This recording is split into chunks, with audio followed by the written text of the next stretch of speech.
So what is progressive overload? Today we're diving into why this one principle could be the key that unlocks your muscle-building potential and strength. Progressive overload is the gradual increase of stress placed on the body during training. Your body craves progression, and when you feed it that stimulus, amazing changes start to happen. And the same goes for your muscles. They need new challenges to grow. If the stress doesn't increase, your progress stalls. It's not about going beast mode every session. It's about giving your muscles just enough of a new challenge to force adaptation. Growth isn't random. It follows rules. And this is one of the most important. Now you might be thinking, okay, but how do I actually apply progressive overload? That's the million-dollar question. And luckily, the answer is surprisingly simple. Glad you asked. Let's talk about the 3 core tools you can use. Tool number 1, add weight. The most obvious method is increasing the weight you lift. If you bench 135 pounds for 8 reps this week, aim for 140 pounds next week.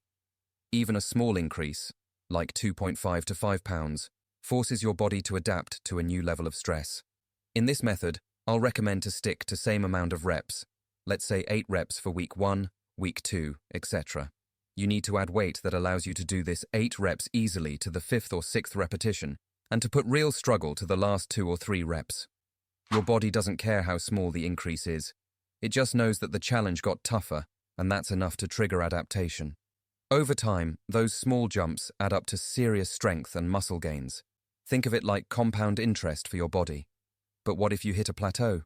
That's where tool number 2 comes in. And it's increasing reps.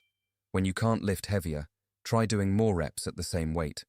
For example, instead of doing 3 sets of 8, push for 3 sets of 10. Or even better, try adding 1 rep each week. Small wins stack up over time. This approach is especially useful when you're in a home gym or stuck with limited weights. It challenges your muscular endurance and still provides the progressive stimulus your body needs to grow. Eventually, when you can perform 12 reps with ease, that's your cue to bump up the weight and repeat the process. This cycle is one of the most reliable systems for long-term progress. The next one is adding sets. Still hungry? Add more sets. Let's say you're doing 3 sets of squats. Add a 4th. That's more total volume, and more volume means more gains, assuming your recovery can keep up.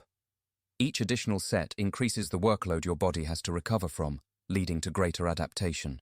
It's like turning up the volume knob on your training, but make sure you're not drowning out your recovery. And when you multiply, sets times reps times weight, you get what's called your training volume. This is the gold standard for tracking progress over time. Tracking your volume weekly gives you a clear roadmap, so you're not just working hard, but working smart. But that's not even the whole picture you can get. There is actually few more strategies that you can use for building muscles. And before we talk about that, if you find that video helpful, please hit that like button and subscribe to the channel so you don't miss the next video. Okay, let's start with bonus strategy number 1, frequency. Training a muscle once a week isn't enough for most people. Studies show training each muscle group twice per week leads to better gains. Why? Because more frequent sessions increase weekly volume and stimulate more growth. Think of it like watering a plant. Once a week might keep it alive, but twice a week helps it thrive. Spreading your volume across the week also means better quality reps and less soreness. A win-win for gains and recovery. People, this one's tricky, but it's necessary. I'm talking about training to failure. Training to failure means pushing your muscles until they can't do another rep with proper form. Used wisely, it can skyrocket gains, but go to failure too often, and you risk overtraining, burnout, or injury. It's like driving a car into the red zone, thrilling, but not something you want to do every day. Best used on isolation exercises, like curls or triceps pushdowns, and sparingly on big lifts. On compound movements like squats or deadlifts, failure can compromise form and increase injury risk, so use this tool with care. Next on the list is tempo. Tempo is the speed at which you perform each rep. Slowing down the eccentric, lowering phase of a lift increases time under tension, a key factor in hypertrophy. Instead of rushing your reps, try a 3-1-1 tempo, 3 seconds down, 1 second pause, 1 second up. Your muscles will hate you. And thank you later. Most people lift too fast, letting momentum do the work. But muscle doesn't grow from momentum. It grows from tension. Tempo training also builds better mind-muscle connection, which helps target muscles more precisely. Okay guys, I swear, you will never build proper physique if you ignore this big one. Progressive overload doesn't work without proper recovery. Muscles grow when you rest, not when you train. That means sleep, hydration, protein intake, and rest days are just as important as your workouts. Skipping recovery is like trying to build a house without giving the workers any breaks. Eventually, the system collapses. Overtraining without recovery can tank your performance and halt your progress. Aim for 7 to 9 hours of sleep, eat enough protein, manage stress, and don't be afraid to take a rest day. Your muscles will thank you. So guys, why it matters?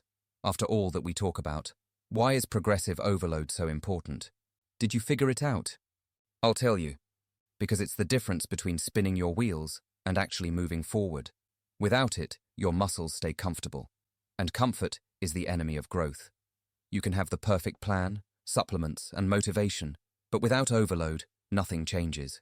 Whether you want to get bigger, stronger, or leaner, progressive overload is your roadmap. It's not a trick or a shortcut. It's the foundation of every effective training program in existence. With progressive overload, every workout becomes a signal to your body that it needs to upgrade.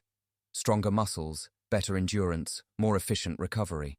Whether you're lifting to build size, strength, or performance, this principle ensures that you're not just moving, you're moving forward. Without it, even the best designed training plan eventually stops working. Now that you know what progressive overload is and how to apply it, it's time to take action. Start tracking your workouts. Plan small increases. Push yourself just a bit more each week. Treat every workout like an opportunity to improve by 1%. Over time, that 1% becomes a transformation. Let's stop guessing and start growing. If you want to build even bigger muscles, check the video on the screen and I'll catch you there.